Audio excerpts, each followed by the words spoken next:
여러분 안녕하십니까? 바깥에 눈이 오니까 좋죠? 좋은 장소에서 또 좋은 분들과 함께 한 주간을 보내게 되어서 행복합니다.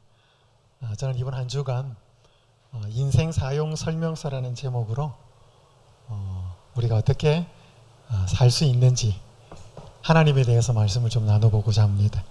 여기에는 하나님을 믿는 분도 계시고 또 잘 모르는 분도 계시고 또 교파가 다를지라도 하나님이 우리에게 주시는 축복의 그 선물들은 우리가 다 필요로 하기 때문에요.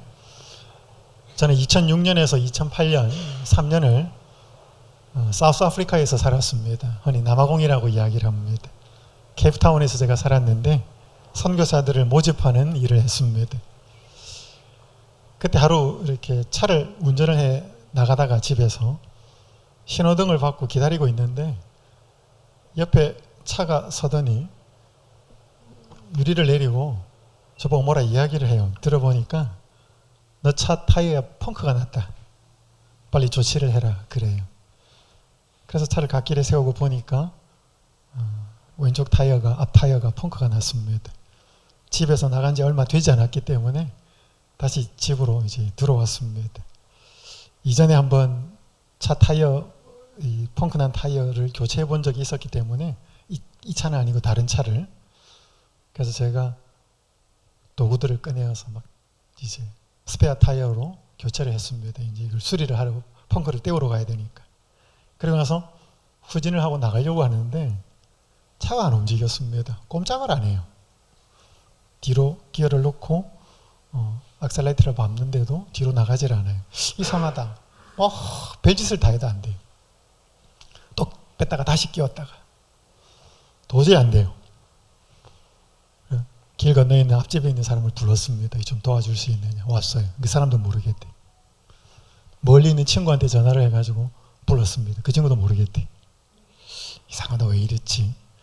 그러더니 그 멀리서 온 친구가 매뉴얼을 좀 보자는 것입니다. 그 차에 있는 매뉴얼을 꺼내줬습니다. 그랬더니 그 매뉴얼을 보더니 뭐가 잘못됐다는 것입니다. 뭐가 잘못됐는가 하면 그 매뉴얼을 이렇게 보고 그 안에 이제 자동차를 교체하는 이렇게 키트가 있습니다. 연장도 있고 나사도 있고.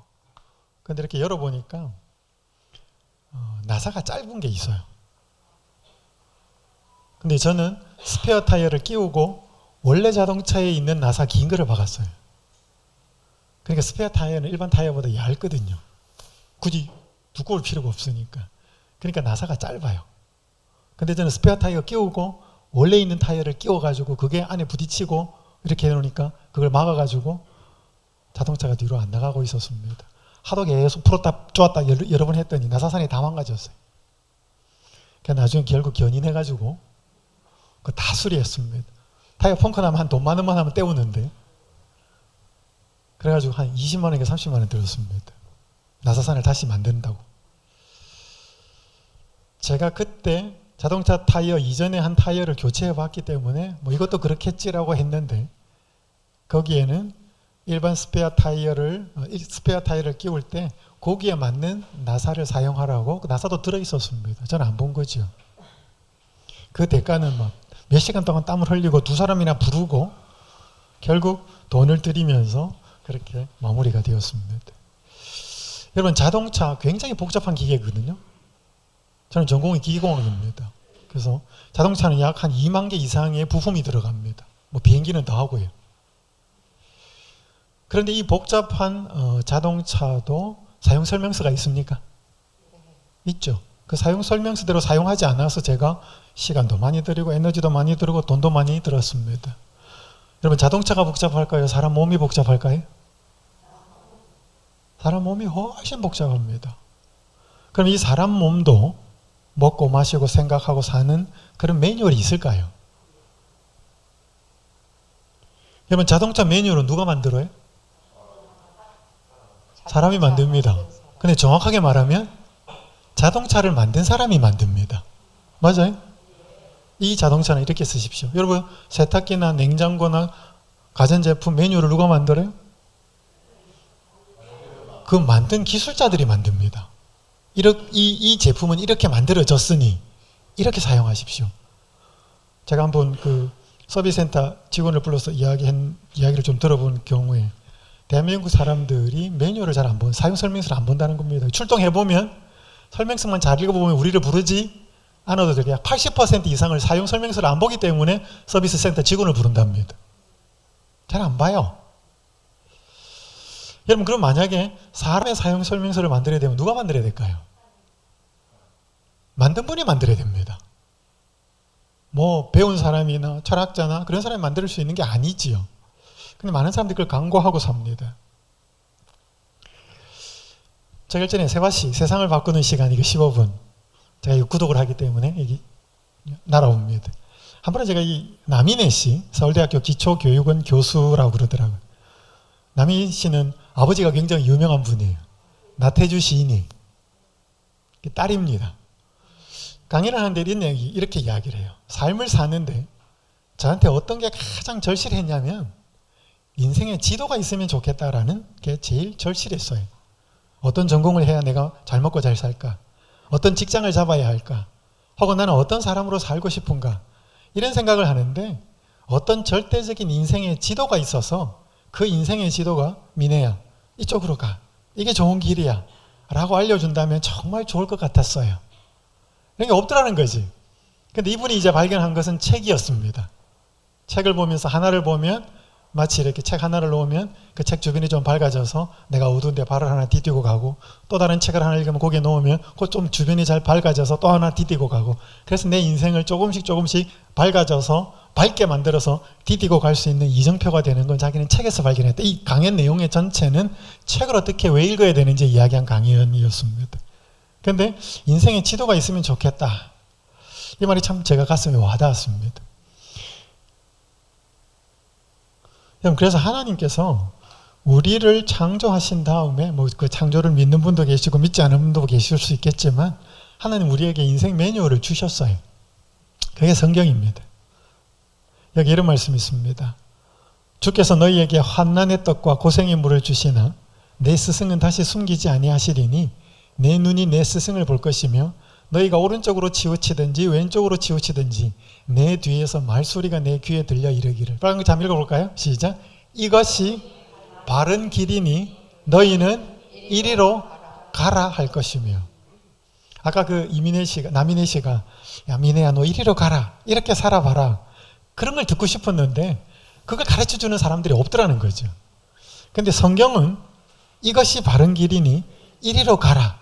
이리로는 안 갔으면 좋겠다. 그걸 알려줘요. 이번 한 주간 그걸 좀 살펴보겠습니다. 여기 계신 분들 중에서 몸도 아픈 분도 계시고 또 근심 걱정이 있는 분도 계시고 뭐 근심 걱정 없는 분이 계시겠습니까? 오늘 저는 원하는 것과 필요한 것이라는 제목으로 하나님의 말씀을 좀 나누겠습니다. 여러분 20세기의 기업의 트렌드는 사람들이 필요로 하는 걸 잘 만들어내면 그 회사는 성공했습니다. 그런데 지금은 그렇게만 해서는 안 됩니다. 적어도 한 사람이 나오기 전까지는 그랬습니다. 이 사람이 스티브 잡스예요. 여러분 휴대폰 옛날에 휴대폰 없어도 살았죠. 근데 그거는 천재적인 머리를 가진 사람이 만든 거예요. 그게 만들고 나니까 뭐예요? 사람은 어떤 느낌이에요? 야, 내가 원하는 게 바로 이런 거였어요. 그래서 요즘은 필요한 것만 만들어 갖고는 성공할 수가 없고 사람들이 뭘 원하는지를 알아서 그걸 만들어주면 이제 더 성공합니다. 스티브 잡스가 이런 말을 했습니다. 많은 경우 사람들은 자신이 원하는 것이 무엇인지 잘 모른대. 뭘 원하는지 몰라요. 사람들이 휴대폰을 원했을까요? 휴대폰이라는 걸 원하지도 않았어요. 왜 그런 게 있는지도 모르니까. 근데 스티브 잡스가 휴대폰을 딱 만들어내 놓으니까 뭐예요? 내가 이런 걸 원했어. 이런 게 있었으면 참 더 좋았었어. 당신이 그것을 보여줄 때까지.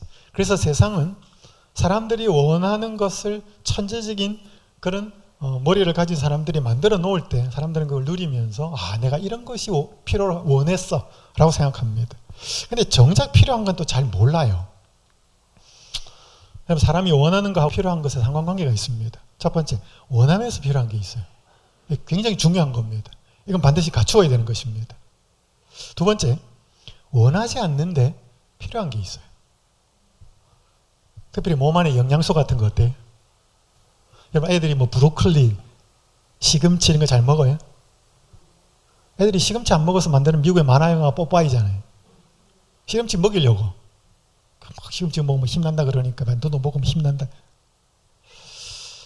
특별히 영적인 게 여기에 해당이 됩니다. 사람들은 자기가 뭘 필요로 하는지를 잘 몰라요. 세 번째, 원하지만 필요하지 않는 게 있어요. 인간의 욕망이 여기에 해당이 됩니다. 여러분 주로 쇼핑을 하면 주로 원하는 걸 사셔요? 필요한 걸 사셔요? 원하고 필요하면 제일 좋아요. 그죠? 아이들 데리고 이렇게 마트에 가면 장난감 코너로 지나가는 거 보면 집에 장난감 있는데도 또 보면 뭐예요? 사달라 그래요. 그 원하는 거예요? 필요한 거예요? 원하는 거예요. 여러분 사람이요. 강력하게 원하면 그게 무슨 생각이 드는가 하면 필요하다고 생각이 들어요. 진짜 필요한데 안 한대? 안 한대. 원하는 마음이 강력하면 이거 나한테 꼭 필요한 거야 라고 생각합니다. 이게 뇌가 바뀌어버립니다. 네 번째는 원하지도 필요하지도 않는 거 있습니다. 뭐 이건 생각할 게 뭐 아니죠. 자, 여러분 여기서 오늘 한번 좀 생각해 보겠습니다. 성경 마가복음에 있는 한 말씀을 좀 읽겠습니다. 2장 1절에서 12절. 아는 분도 계시고 모르는 분도 계시기 때문에 읽겠습니다. 수일 후에 예수께서 다시 가버나움에 들어가시니 집에 계시다는 소문이 들린지라 많은 사람이 모여서 문 앞에까지도 들어설 자리가 없게 되었는데 예수께서 그들에게 도를 말씀하시니 사람들이 한 중풍병자를 네 사람에게 메워가지고 예수께로 올세 무리들 때문에 예수께 들어갈 수 없으므로 그 계신 곳에 지붕을 뜯어 구멍을 내고 중풍병자가 누운 상을 달아내리니 예수께서 그들의 믿음을 보시고 중풍병자에게 이르시되 노란법을 읽겠습니다. 시작.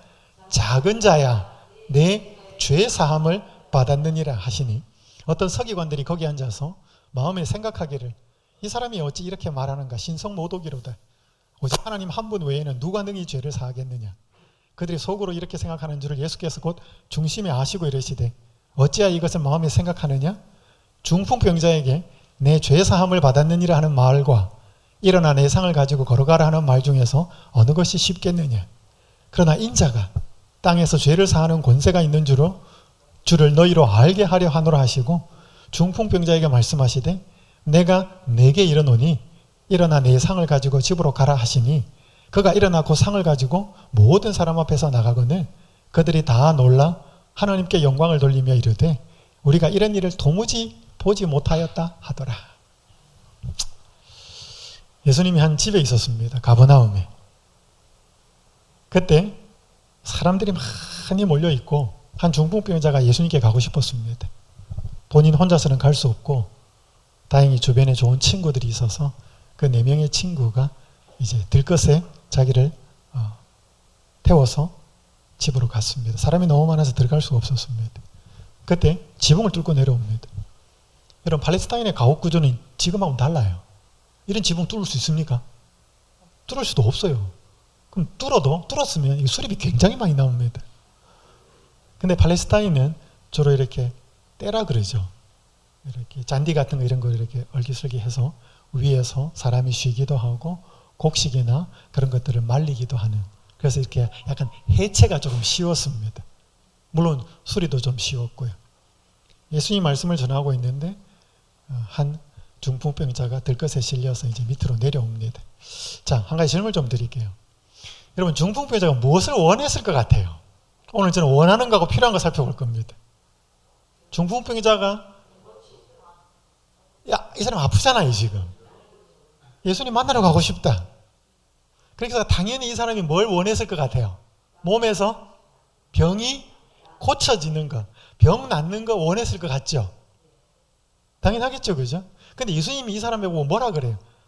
작은 자야, 혹은 옛날 개혁 성경에 보면 소자야, 내 병이 나았다. 너 그렇게 믿음이 있고 뭐 이렇게 지붕까지 뚫고 내려온 걸 보니까 정말로 믿음이 있으니 너 병이 고쳐졌다. 그랬어요? 안 그래요. 뭐라 그래? 내 죄사함을 받았다 그랬어요. 그럼 이 사람이 뭘 원했을 것 같아요? 여러분 성경에 꼭 성경 아시는 분도 계시고 모르시는 분도 계시는데 여러분 성경에 복음서 읽어보면 죄를 사함 받기를 원하지 않는 사람에게 예수님이 죄를 사해 준 적이 있어요? 없어요? 있어요? 여러분, 죄를 사함받기 원하지 않는 사람에게 너 죄를 사함받았다라고 해주는 게 의미가 있을까요? 그게 뭔 의미가 있어요, 그게? 예수님이 죄를 사함받기를 원치 않은 사람에게 죄를 사한 적이 없어요. 만약에 겉으로 드러나지 않았지만 예수님이 그렇게 행하셨다면 그건 반드시 그 사람이 속으로 그것을 원했기 때문에.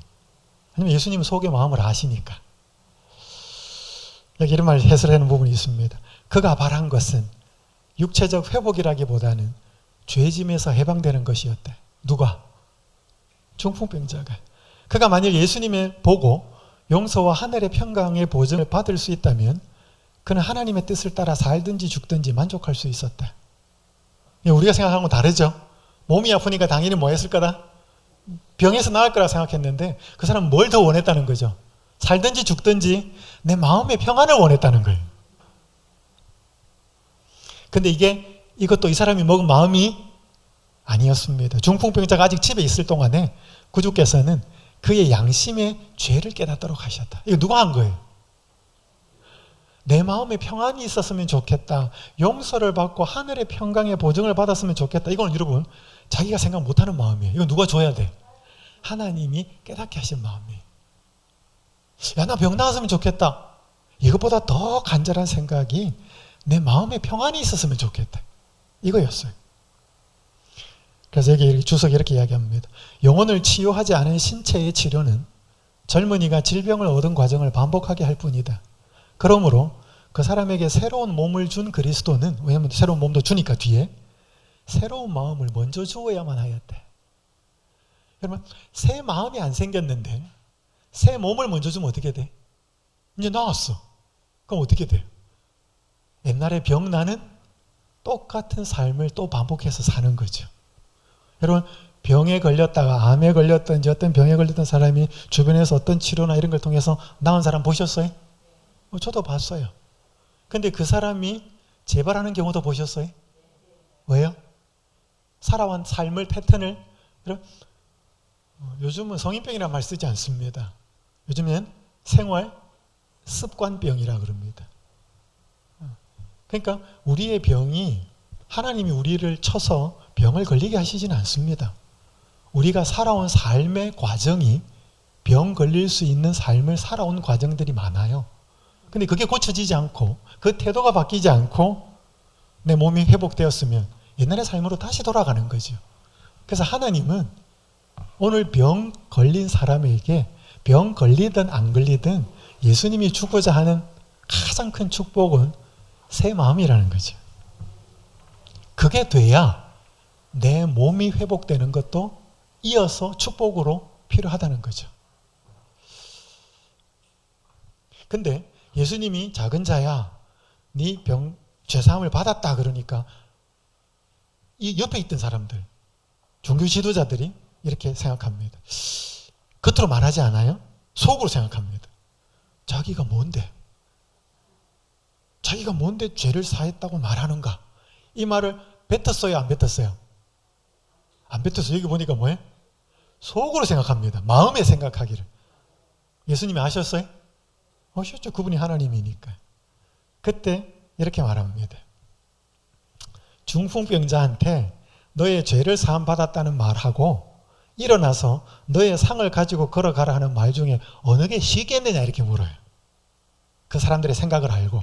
자, 질문 하나 드릴게요.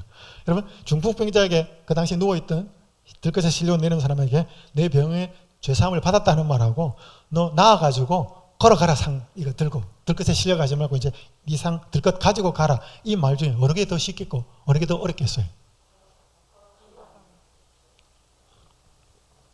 생각보다 다를 수 있습니다.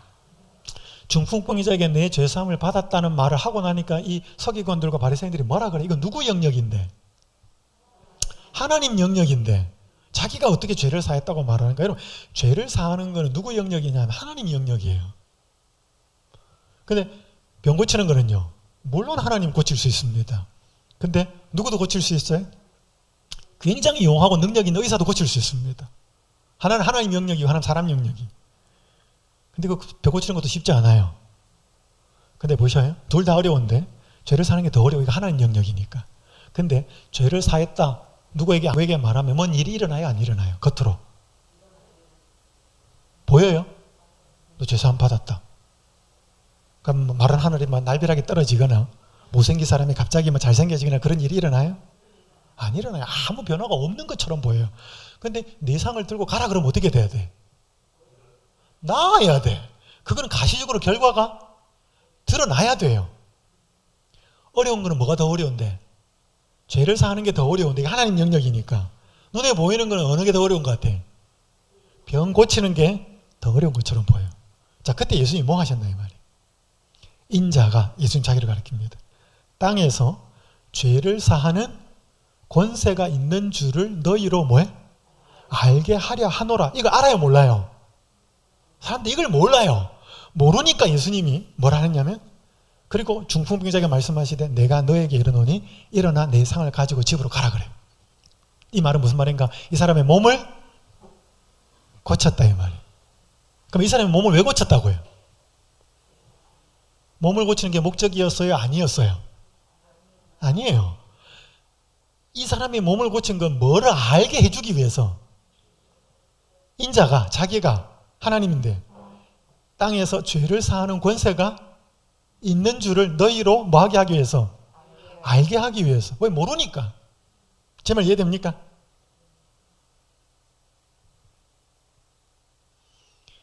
그러니까 여러분, 여기에서 중풍병자가 가진 병은 우리의 현실적인 필요예요. 몸이 아픈 사람한테는 병 낫는 거, 돈 없는 사람한테는 돈이 좀 생기는 거, 직장 생활을 잘 못하는 사람, 실직한 사람에게는 직장을 얻는 거, 이게 다 현실적인 필요예요. 그럼 때때로 예수님 우리에게 현실적인 필요를 채워주기도 해요. 근데 그 현실적인 필요를 채우는 것은 그걸 하기 위해서 온 게 아니다 말이죠. 죄를 사하는, 새 마음을 주는, 마음의 하늘의 평안을 주는 더 큰 치료를 하기 위해서, 그분이 그걸 할 수 있는 분이라는 사실을 뭐 해주기 위해서? 알려주기 위해서 그랬다는 거예요. 그럼 성경에 보면 예수님이 보리떡 5개와 물고기 2마리 5,000명을 먹입니다. 왜 그러셨을까요? 그 다음날 배 또 고팠는데. 사람들이 그렇게 찾아와요. 그때 예수님이 내가 하늘에서 내려온 뭐다? 생명의 떡이다. 예수님이 하늘에서 내려온 생명의 떡이라는 것을 가르쳐 주려고 육신의 빵을 만들었다니까요. 죽은 나사로 왜 살리셨어요? 나사로 또 죽었는데. 나는 부활이요 생명이니 나를 믿는 자는 죽지 않고 죽어도 나를 믿는 자는 살아나겠고. 영원, 여러분 우리가 잠드는 게 그게 죽음이 아니에요. 영원한 죽음의 문제를 해결할 수 있다는 사실을 알려주기 위해서 죽은 나사로를 살린 거예요. 그게 중간 단계라는 거죠. 그러니까 사람들이 자꾸 예수님한테 엉뚱한 걸 기대해요. 제가 나이 늦게 미국에 유학을 갔습니다. 한국 나이로 만 나이로 제가 48살에 미국에 유학을 갔습니다. 제가 한 작은 교회에서 이렇게 부목사로 섬기면서 공부를 했는데 거기서 한 여집사님을 만났어요. 이번에 한국에서 시집을 왔어요. 근데 시집 올 때는 교인이 아니었어요. 하나님을 모르는 사람이에요. 그 남편이 잘 나가는 사업을 했습니다.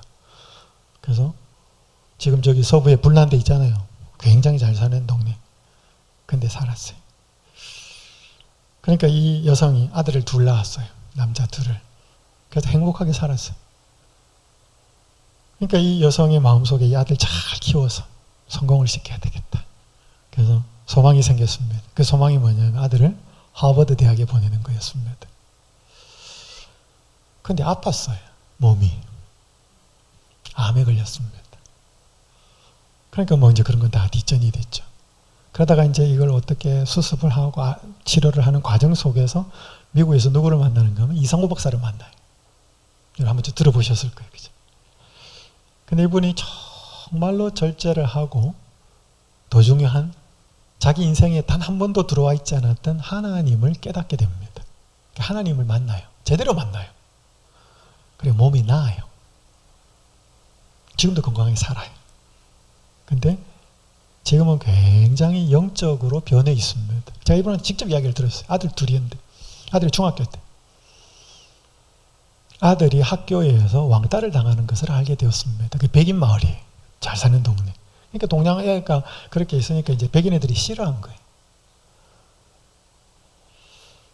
여러분, 부모가 중학교 다니는 아들이 학교에서 왕따를 당한다 그러면 굉장히 마음이 아프잖아요.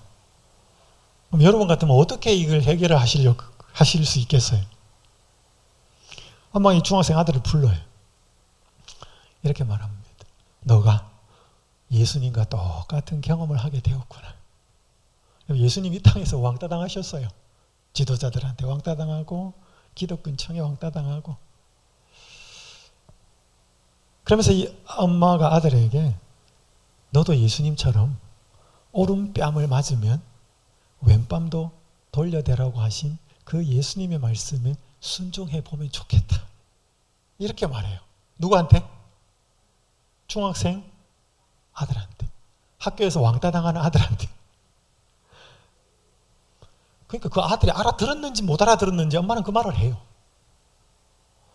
며칠 지났습니다. 아들이 학교 갔다 오면서 흥분을 해가지고 엄마한테 쫓아 들어옵니다. 무슨 일이 있냐 그러니까 학교에서 오늘 있었던 이야기를 들려주는 거예요. 엄마, 오늘 이제 학교 마치고 오려고 그러는데 또 애들이 빙 둘러서가지고 뭐라 그러고 모욕적인 말하고 내 가방 뺏어가지고 가방을 탈탈탈탈 다 털어가지고 안에 있는 학용품 뭐 다 떨어지고 그러니까 얼마나 화나겠어요. 그래서 그걸 앉아서 주우려고 하다가 엄마가 해준 말이 생각이 났어. 오른밤을 맞으면 왼밤을 돌려대라고 하신 예수님의 말씀에 순종해보면 좋겠대. 그게 생각이 나서 그 말이 들어오더니 내가 이 아이들한테 웃어줘야 되겠대. 기분도 나쁠 수 있겠지만 그렇게 그걸 줬다가 옆에 있는 애들을 돌려보면서 환하게 웃어줍니다. 그러니까 그 아이의 웃음, 그때 웃음은 그 아이의 웃음이 아니고 그건 하나님이 주신 웃음이었어요. 그러니까 옆에 있는 아이들, 서 있던 아이들이 굉장히 당황을 합니다. 도대체 얘 뭐지 이렇게. 그러니까 그 아이가 그걸 다 챙겨서 가방에 메고 이제 떠나기 전에 다시 한번 그 아이들을 돌아보면서 또 씩 웃어줘요. 그게 좀 며칠 전에 있었던 일이었습니다. 그 다음날 학교를 갔더니 이 아이들이 학교에서 소문이 났습니다. 무슨 소문이 났는가 하면 He's a real Christian. 소문이 난 거예요. 그래서 이 아이는 건드리면 안 된다. 그래서 그 자기를 괴롭히던 아이들이 그 다음부터는 태도가 180도 바뀌어가지고 너무너무 친절하게 잘해주는 거예요. 이제 그걸 경험하고 집에 와서 그걸 엄마한테 털어놓은 거예요. 문제가 해결이 자연스럽게 돼버렸어요. 이 이야기를 엄마한테 제가 직접 들었어요. 자기 아이를 키우면서 있었던 이야기를. 여러분, 보통 사람들 어떻게 돼요? 내 아이가 학교 왕따 당한다. 학교 가서 뭐 난장판을 들이든 혹은 예수님을 믿는다 그러면 어떻게 대할 수 있을까? 근데 이 엄마가 진짜 예수님을 만나서 변화됐어요. 그러니까 문제와 내 아이에 관련된 문제를 해결하는 태도가 완전히 달라진 거죠. 이 여성은 몸에 병이 걸려 있었습니다. 그 전에. 그 암 때문에 예수님을 알게 돼요. 근데 몸이 치료가 되었지만 그녀의 뭐가 먼저 치료된 거예요? 마음이 먼저 치료되어서 완전히 달라진 삶이 된 거예요. 여러분, 이게 예수님이 우리에게 해주시고자 하는 축복이에요. 그렇지 않으면 우리 마음은 계속 문제가 생깁니다. 여러분, 다 뭐 어떻게 대부분 아파트에 많이 사실 텐데 제가 원주에 살고 있습니다. 원주는요, 아파트 계속 짓고 있어요. 주변에도. 근데 분양이 안 되는데도 계속 짓고 있어요. 근데 저는 이 아파트 이렇게 올라가는 타워 크레인으로 이렇게 막 아파트 공사하는 거 보면 무슨 생각이 드냐면, 야, 저 아파트 다 지어지면 집 없는 사람들이 집 한 칸씩 가질까? 저는 이게 굉장히 궁금해져요. 여러분, 어떻게 생각하셔요? 새 아파트 막 지어지면 집 없는 사람들이 한 채씩 가질까요? 아니면 있는 사람이 더 가질까요? 여러분, 그래서 세상의 가장 큰 문제는 빵 문제가 아니에요. 세상의 가장 큰 문제는 경제 문제도 아니에요. 세상의 가장 큰 문제는 정치 문제도 아니에요. 여러분, 요즘 시국에 이 앞에서 보여주는 사람들 굉장히 실망시키잖아요. 여러분, 이 세상의 가장 큰 문제는 이기심의 문제예요. 동의하십니까? 저는 이걸 많이 경험했습니다. 다른 말로 하면 이건 죄의 문제예요. 빵을 더 많이 만드는데 빵이 모자라서. 그럼 배고픈 사람이 빵을 먹는 게 아니고 있는 사람이 더 가져간다는 거지. 집이 없는 사람이 집이 만들어지면 한 채씩 가지는 게 아니고 집을 더 가지고 가는 거죠. 여러분 이 그림 한번 보셔요. 누구 말이 맞아요?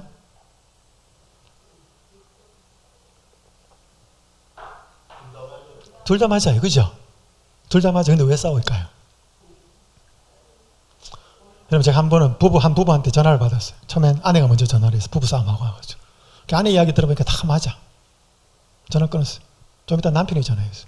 또 이야기 다 들으니까 남편 말도 맞아요. 근데 타협이 안 돼. 계속 싸워. 그는 왜 싸울까요? 이 사람들 왜 싸울까 지금?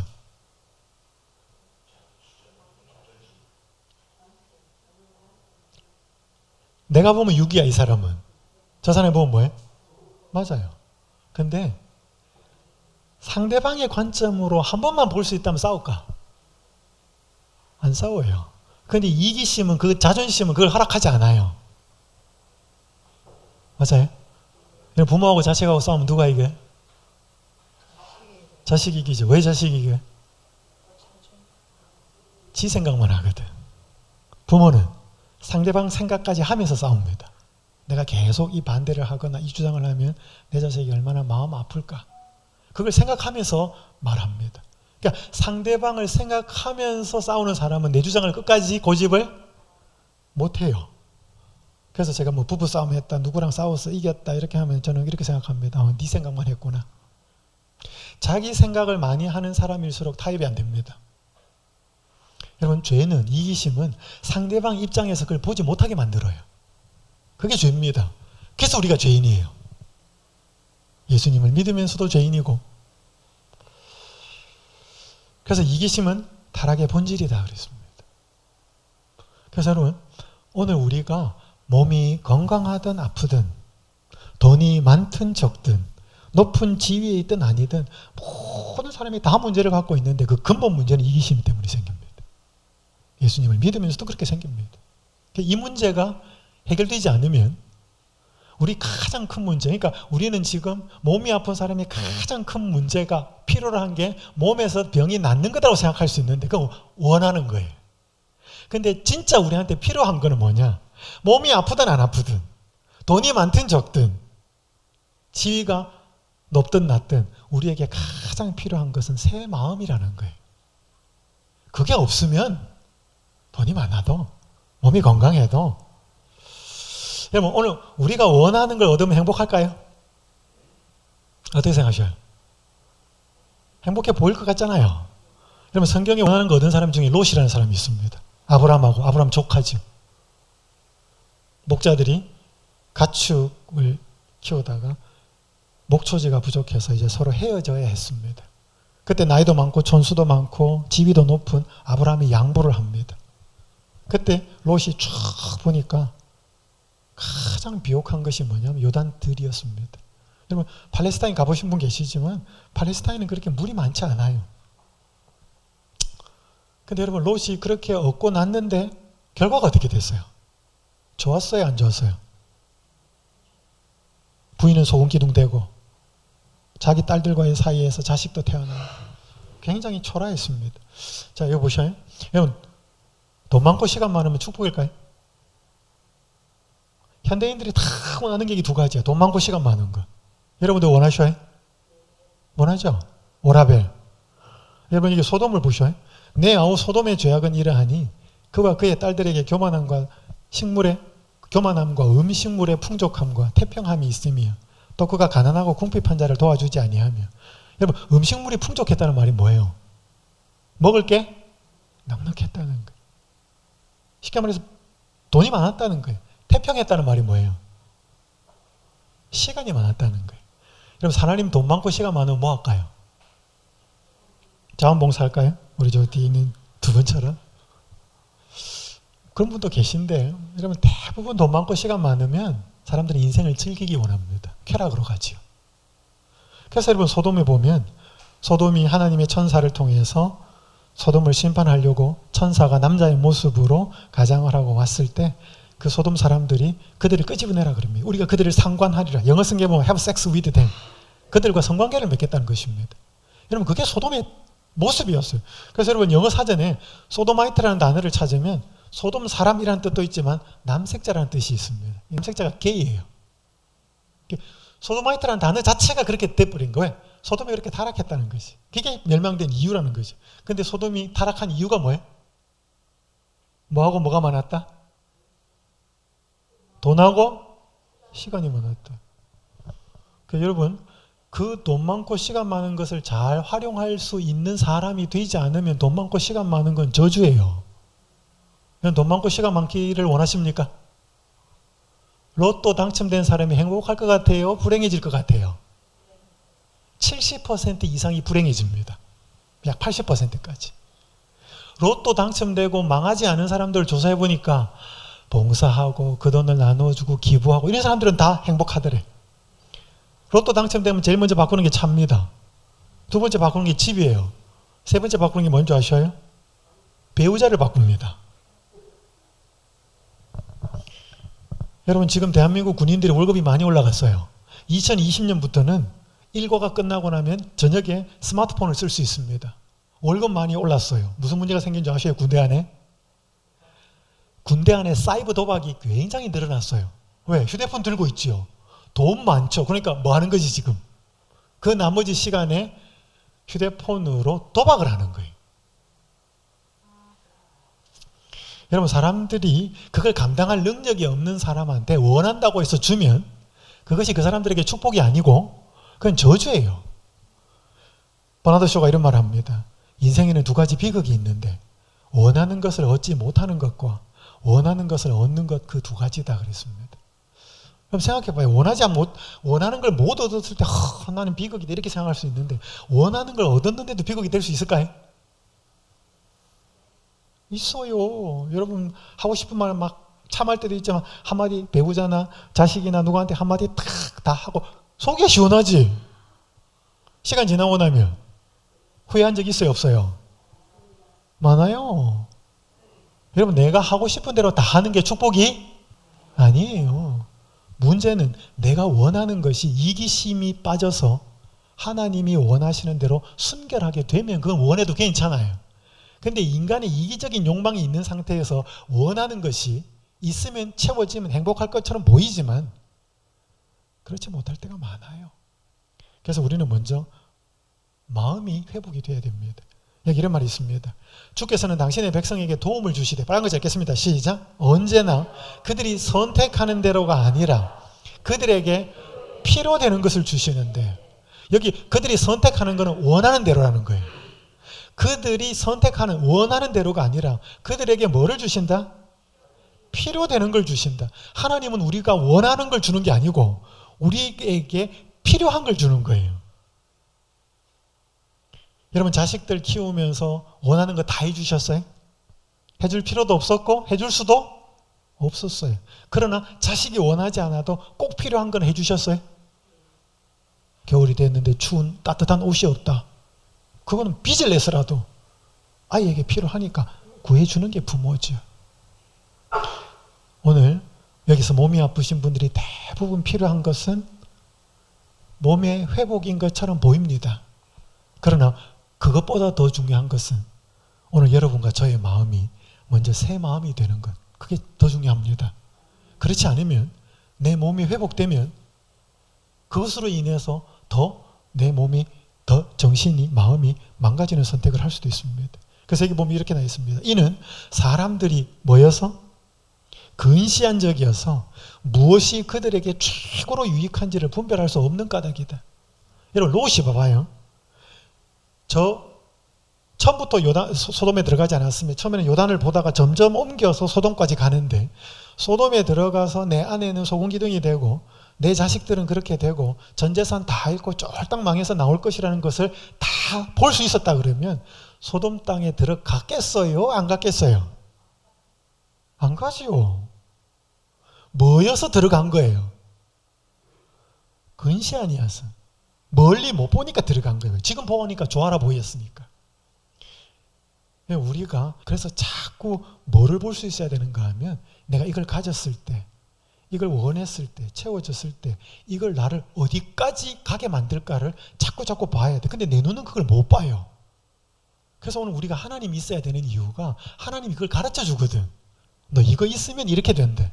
이거 이렇게 되면 이렇게 될 수 있대. 여러분 그게 인생 사용 설명서예요. 자, 오늘 제가 한 가지 우리에게 꼭 필요한 것만 말씀을 드리고 마무리를 할게요. 여러분 이 이야기 제가 여러 번 합니다. 한번 베드로가 예수님을 찾아와요. 형제가 잘못하면 몇 번 용서해 주면 됩니까? 용서의 문제예요. 오늘 여러분과 제가 새 마음을 가지기 위해서 오늘 우리가 미워하는 사람이 없어야 돼요. 근데 대부분 꼭 있어요. 제가 한번 신촌에서 목회를 하는데 저는 이제 SD 36 외국어 학원에서 목회를 좀 하게 됐습니다. 그게 제가 신촌에서 신촌 로터리 오거리에서 바로 뒤쪽에 있어요.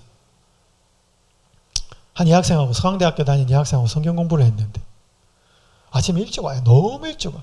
그럼 공부하다가 학교 가고 또 저녁에는 와서 수업도 듣고 또 저랑 성경 공부도 하고 하루는 제가 늦게 퇴근하다가 만났어요. 10시 넘어서. 그래서 제가 그 여학생한테 말했습니다. 도대체 학교를 왜 이렇게 일찍 오고 왜 이렇게 또 집에를 늦게 갑니까? 제가 물었습니다. 그래서 제가 뭐 그런 걸 기대했어요. 뭐 자격증 시험이나 아니면 뭐 영어 점수를 잘 따서 뭐 외국 유학을 가거나 뭐 이런 걸 답이 나올 거라 생각했어요. 근데 그 여학생에서 입에서 나온 말은 제가요 아침 새벽 일찍 나오는 것은요 우리 엄마가 깨기 전에 나오기 위해서이고요. 제가 밤늦게 집에 들어가는 건요 우리 엄마가 자고 있을 때 들어가기 위해서예요. 그게 그 여학생의 답이에요. 엄마하고 얼굴 마주치기 싫어서 일찍 나오고 밤늦게 들어가는 거예요. 우리가 관계가 멀리 있는 사람 미워하지 않아요. 그 사람은 남이야. 그냥 그렇게 살아요. 여러분 길거리 지내는 사람이 미워요? 그렇지도 않아. 근데 나랑 가까이 있는 사람과 미워하는 경우는 굉장히 많아요. 부모, 배우자, 자식, 친구. 근데 이게 해결이 안 되고 살아요. 여러분 신앙을 하면서도 마찬가지. 여러분 절대로 성장을 못 지키는 게 미워하는 거예요. 용서가 안 되는 거예요. 제가 한번 학원에서 운전을 하는데 그때 지금 대부분 스트렉스지만 그때는 이스타나 지금은 단종됐습니다. 차를 아무리 운전을 하고 브레이크 엑셀레이터를 밟아도 차가 안 나가. 한 몇 킬로를 갔어요. 차 이상하다. 오늘 왜 이러지 이상하다. 여기 내려다 보니까 사이드 브레이크 이만큼 당겨져 있어요. 사이드 브레이크를 풀지 않고 운전을 한 거예요. 그러니까 엑셀레이터를 밟아도 안 나가죠. 그럼 그게 뭐냐면 우리의 관계에 발목을 쥐고 있는 게 뭐냐 하면 미워하는 문제예요. 근데 이거는 우리가 스스로 해결할 수가 없어요. 오늘 이런 마음에 예수님이 새 마음을 주기를 원해요. 여기 보세요. 베드로가 나와서 예수님에게 말합니다. 주여 내게 죄를 보면 형제가 내게 죄를 보면 몇 번이나 용서하여 주리까? 7번까지 하오리까?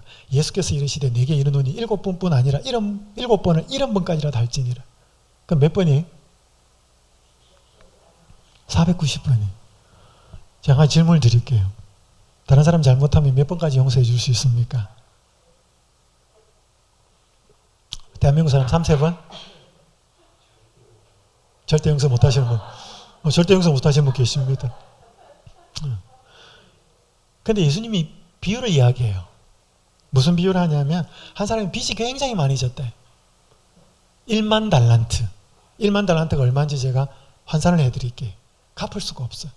근데 그 채권자가 불쌍히 여겨서 빚을 탕감해 줍니다. 면제해 줍니다. 그 사람이 가다가 자기가 돈 빌려준 사람을 만나요. 1000데나리온. 이거 얼마인지도 알려드릴게요. 근데 이거 탕감받고 가다가 이 사람한테 목을 틀어주고 갚아라 그래요. 이 이야기가 성경에 나와요. 그러면서 너희가 각각 마음으로부터 형제를 용서하지 않으면 나의 하늘아버지께도 너희와 이와 같이 할 거다. 자, 1만 달란트가 얼마인지 제가 현재 가치를 알려드릴게요. 여러분 1달란트는 무게 단위이기도 하고 화폐 단위이기도 해요. 이걸 돈 단위로 하면 6,000데나리온이었습니다. 데나리온은 성경의 1당이에요. 그럼 6,000데나리온은 6,000일이라고 버는 돈이 굉장히 많아요. 하루 일당을 10만 원을 잡아봅시다. 요즘 10만 원 주면 잘 안 합니다. 그러면 6억 원이에요. 1달란트가. 그럼 이게 10,000달란트면 동그라미 4개를 붙여야 돼요. 6만 억이에요. 6만억이라는 개념은 없어요. 6천억 따면 6조입니다.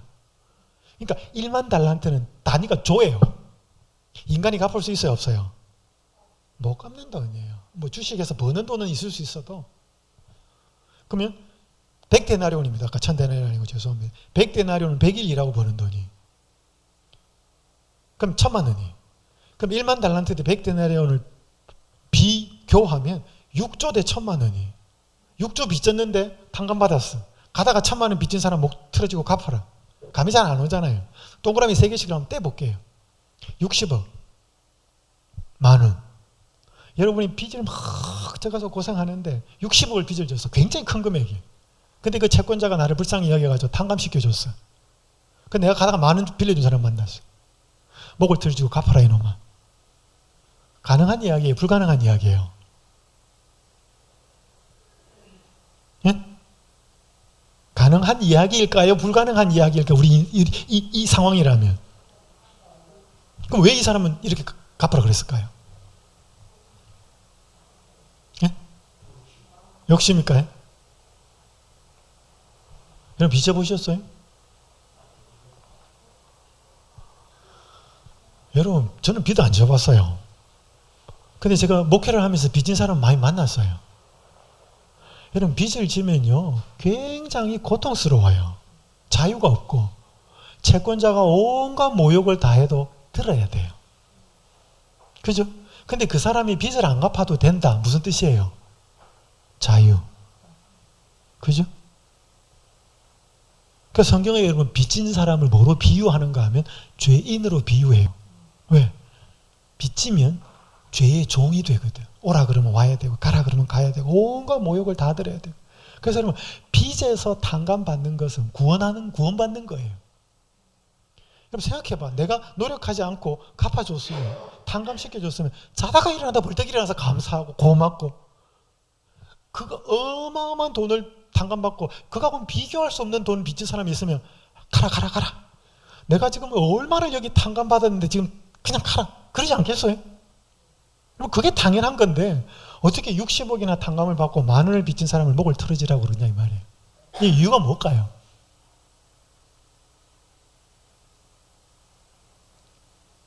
자 여러분 이게 뭘 이야기하는가 하면 이 1만 달란트와 100데나리온은 하나님이 우리를 위해서 베풀어 놓으신 용서를 가리키는 거예요. 1만 달란트 탕감이. 100데나리온은 우리가 용서해야 되는 우리한테 잘못한 사람의 그 크기를 말하는 거예요. 자, 한 가지 질문할게요. 여기 교회 다니는 사람 많으시니까. 아까 우리 한 선생님이 절대로 용서 못 하신다고 그러셨는데 하나님 우리 용서하셨을까요? 잘 모르십니까? 하셨어요? 근데 그렇게 말하는 것은 아무 의미가 없어요. 왜냐하면 용서는 말로 하는 게 아니니까. 그러니까 하나님이 우리를 용서하셨다라고 믿습니다. 고백하는 건 아무 의미가 없어요. 뭐가 의미 있는가? 그 용서를 정말로 내가 소유하고 누린다면 그것은 다른 사람에 대한 용서의 태도로 나타나요. 안 나타나면 어떻게 되는가? 자, 요 비유에 나오는 사람, 이 1만 달란트 탕감받은 사람의 이 비유에 나오는 사람이 이 주인, 임금이 1만 달란트를 탕감해 준 것을 받아들였을까요? 못 받아들였을까요? 이 본문에는 받아들였는지 안 받아들였는지 안 나옵니다. 근데 받아들였을까요? 안 받아들였을까요? 안 받아들였어요. 그거 어떻게 알아요? 자기한테 빚진 사람을 대하는 태도가 그걸 보여주는 거예요. 맞아요? 네. 근데 많은 교회 다니는 사람이 나 구원받았네, 나 구원받았네. 예수님 나 죄 용서하셨네. 그래요. 근데 다른 사람은 용서 못해. 이게 맞아요? 안 맞아요? 안 맞다는 거예요. 그러니까 예수님이 죄의 문제를 쉽게 이해하기 위해서 돈 이야기로 한 거예요. 내가 갚아야 될 그게 어마어마하게 많은데 그분이 갚아주신 거죠. 안 받겠다. 그래서 너무 기쁜데 내가 나한테 잘못한 사람, 빚진 사람한테는 내가 그 태도가 안 나온다. 그게 뭘 의미하는 거예요? 여러분, 오늘날 교회 다니는 사람이 많이 그래요. 그러니까 하나님 믿는 건 믿는 거고, 하나님한테 용서받은 건 받은 거고, 용서 내가 해야 되는 거 다 따로 논다는 거지. 그러니까 용서를 못하고 사는 거예요. 여러분, 이거 제가 조금 더 쉽게 이야기할게요. 한 신사가 아침에 출근하다가 고등학생 저쪽에서 만났어요. 불러요. 오니까 지갑을 꺼내가지고 10,000원짜리 하나를 줍니다. 주면서 학교 가서 오늘 친구하고 맛있는 거 사 먹으라 그래요.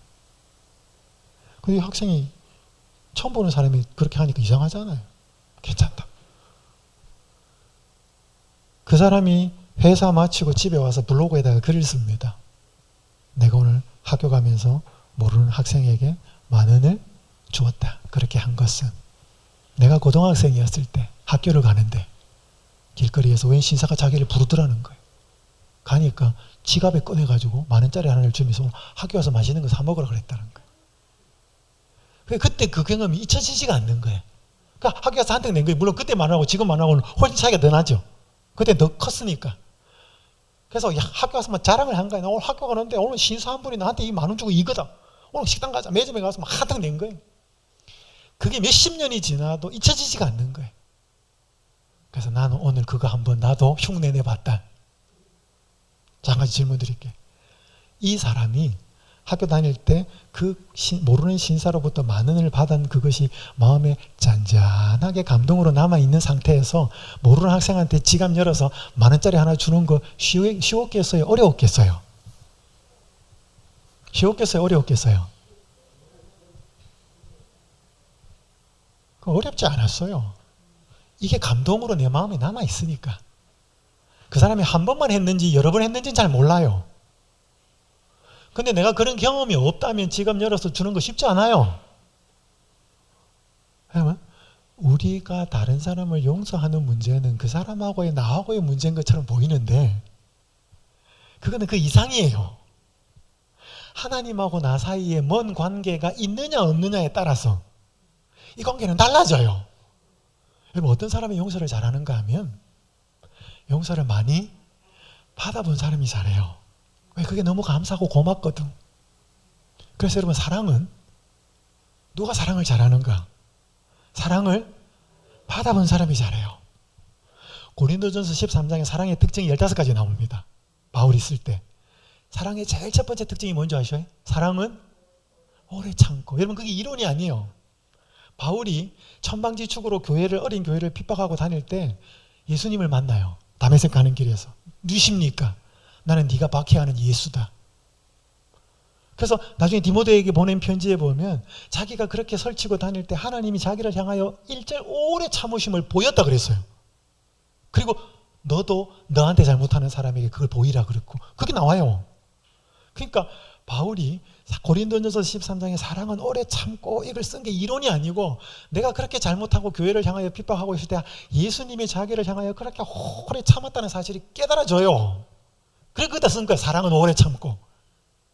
그리고 그 자기를 참아주신 그 사랑을 오래 잘 기억하면 바울한테 잘못하는 사람도 뭐 해줄 수 있다? 오래 참아질 수 있다. 여러분, 그래서 지금 여러분이 스스로 용서하시려고는 하지 마셔요. 왜? 용서는 못하니까. 우리는 하면 3번 정도. 근데 이런 용서가 우리에게 이미 베풀어졌다면 이걸 감동하고 감격하며 할 수 있을까요? 사람들이 이게 감동이고 감격이라는 걸 몰라요. 진짜 나한테 돈을 몇십억을 탕감을 해줬다 그러면 그 사람만 생각하면 어떻게 될까? 입에 거품을 물고 찬양할 거예요. 그런 사람이 있나? 근데 하나님이 우리를 위해서 그렇게 해준 거는 뭐야? 굉장히 무덤덤해. 왜? 가슴이 안 와닿아요. 여러분, 그건 왜 그런가? 우리가 죄 속에서 살기 때문에 그래요. 거기에서 벗어나려고 죄가 미워하는 게 얼마나 큰 문제고 얼마나 관계가 깨어지고 나는 도저히 여기서 벗어날 수 없는데 여러분, 내가 감옥에 있는 사람한테 그걸 끄집어낸다는 게 그게 복음이지. 그게 감옥인지도 모르고 살아가는 사람한테는 그거는 끄집어낸다 그래도 축복이 아니에요. 제가 한 이야기 드리고 마무리할게요. 이 사람이 김혜영이에요. 혹시 이 사람 이야기 아셔요? 이 사람은 키가 134cm 장애인이에요. 한 집안에 태어났는데 아버지가 첫째가 딸이라고 막 굉장히 싫었어요. 그래서 깐난하기로 이렇게 방에 누워있는데 이게 툭 차요. 저쪽으로 이렇게 민다고. 근데 척추를 맞아. 그래서 척추에 장애를 입어요. 그리고 밑에 남동생이 4명이 태어납니다. 오늘 초등학교 다닐 때, 국민학교 다닐 때 자다가 일어나 보니까 아버지가 서 있어요. 아버지 왜 서 있어요? 하고 또 자요. 일어나 보니까 아버지가 서 있는 게 아니고 아버지가 목매달아 죽어 있는 거예요. 아버지 자살. 어머니는 정신분열증. 그리고 모든 잘못이 니 때문에 그렇다. 그렇게 집안에서 가장 구박을 받은 자라요. 그리고 중학교 가려는데 중학교를 안 보내줍니다. 그래서 14살 때 식모살이를 가요. 남의 집에 한의사 하는 부부의 집에 식모살이를 갑니다. 아, 내 인생이 이렇게 살아서는 안 되겠다. 그래서 뭐를 배우는가 하면 기계 편물을 배워요. 그 기계 편물을 가르쳐주는 선생님이 이 인생이 너무 딱하거든. 너는 정말 예수님 믿고 살아야 된다. 예수님을 알아야 너 인생이 행복해질 수 있다. 그래서 기계 편물만 가르쳐준 게 아니고 예수님도 가르쳐줘요. 그때 인생이 바뀝니다. 나는 나를 미워하지 않았고 싫어하지도 않았다. 부모님이 물려준 그 모든 불행과 환경에 대해 용서하고 장애인인 나도 용서했다. 내가 나를 정의롭게 대접하지 않고 나의 나됨을 용서하지 않고서는 인생을 살아가기가 참으로 힘들 것이라는 사실을 15살에 깨달았다. 15살 때 그때 깨달은 거예요. 기독교에 귀의하고 나서다. 하나님이 용서한 나를 내가 용서하지 않는다면 참 믿음이 아니기 때문이다. 여러분, 자기 용서 못하는 사람 굉장히 많아요. 남도 용서 못하지만 자기도 용서 못하는 사람 많아요. 나 자신을 용서하고 받아들였는데 어찌 다른 사람들의 못남과 괴팍함과 무례함을 용서하지 못할까? 더 나아가 나에게 무례하고 무성의했던 운명도 용서했다. 물론 부모님을 포함한 주변 사람들도. 그렇게 하고 보니 자연스럽게 내 마음에서는 불평이라는 놈이 떠나갔대. 이 놈이 가면서 질투, 시기, 원망을 데리고 떠나갔대. 여러분, 이 사람이 지금 뭐 하냐면 케냐에서 국제사회복지사로 근무하고 있는데 박사학위까지 땄어요. 공부 굉장히 열심히 했습니다. 키가 134cm. 대통령 표창까지 받습니다. 굉장히 봉사하면서 다른 사람 케어하고 삽니다. 그 계기가 출발점이 어디냐면 하나님이 자기를 용서했고 하나님이 내가 미워하는 그 사람 용서했더라는 거지. 그러니까 내가 용서할 자유가 있다 없다? 없대. 거기서 시작한 거지요. 여러분, 오늘 하나님은 우리에게 몸을 치료해 주는 것보다 먼저 뭘 해주기 원하신다? 마음을 치료해 주기 원하신다. 다른 말하면 새 마음. 여러분, 그건 우리가 정말로 필요로 한 거예요. 근데 사람들이 그게 필요로 한지 잘 몰라. 현실적인 문제를 너무 많이 원하다 보니까.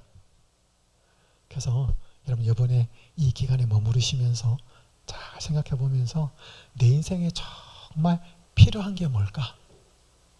여러분, 그걸 한번 생각해 보시면서 정말 그게 맞는지 안 맞는지도 물어야 돼요. 이거 하나 읽고 기도하겠습니다. 스티브 잡스가 아까 이렇게 말했다 그랬죠. 많은 경우 사람들은 자신이 원하는 것이 무엇인지 잘 모른다. 당신이 그것을 보여줄 때까지는. 제가 이걸 좀 바꿨습니다. 많은 경우 사람들은 자신이 필요한 것이 무엇인지 잘 모른다. 하나님이 그것을 보여줄 때까지는. 여러분, 우리가 필요한 것도 누가 알려줘야 돼. 하나님이 보여줘야 돼. 너 새 마음이 필요하고 용서하는 마음이 필요하고. 그래서 여러분, 저는 용서할 일이 생기면 저는 사람하고 이야기하지 않습니다. 왜요? 저는 용서 못하니까. 그래서 골방으로 가서 하나님이 저를 어떻게 용서했는지를 확인하고 그 시간을 충분히 가지고 나옵니다. 그러면 제가 용서해야 될 사람과의 문제는 해결되어 있습니다. 그래서 여러분, 이곳에 계시는 동안 정말 하나님이 계신지, 하나님이 계신다면 우리에게 무엇을 주기를 원하시는지. 여러분, 인생이 굉장히 복잡한 것처럼 보이지만, 어떻게 살아야 하는지가 굉장히 어려운 것처럼 보이지만 하나님만 제대로 만나고 알면 굉장히 단순해질 수 있습니다. 여기 계신 동안 몸도 회복되시고 마음도 꼭 회복되시는 축복된 한 주가 되시기를 바라면서 오늘 첫 시간 말씀을 마치겠습니다. 기도하겠습니다. 하늘에 계신 하나님 아버지, 중풍병자가 당연히 병에서 나음을 받는 것을 필요로 할 것 같고 원했던 것 같지만 하나님이 보셨을 때 그에게 새 마음, 하늘의 평안을 소유하는 것이 가장 필요했던 상황이었음을 알려주셔서 감사합니다. 오늘 우리는 우리가 무엇이 가장 필요한지도 잘 모르고 살아갑니다. 돈이 없으니 돈이 필요할 것 같고, 몸이 아프니 몸에서 병이 낫는 것이 가장 필요할 것 같지만 하나님은 우리에게 더 궁극적으로 필요한 것을 보고 계시고 주기 원하셔서 우리를 이곳으로 인도하셨음을 깨닫게 하여 주시옵소서.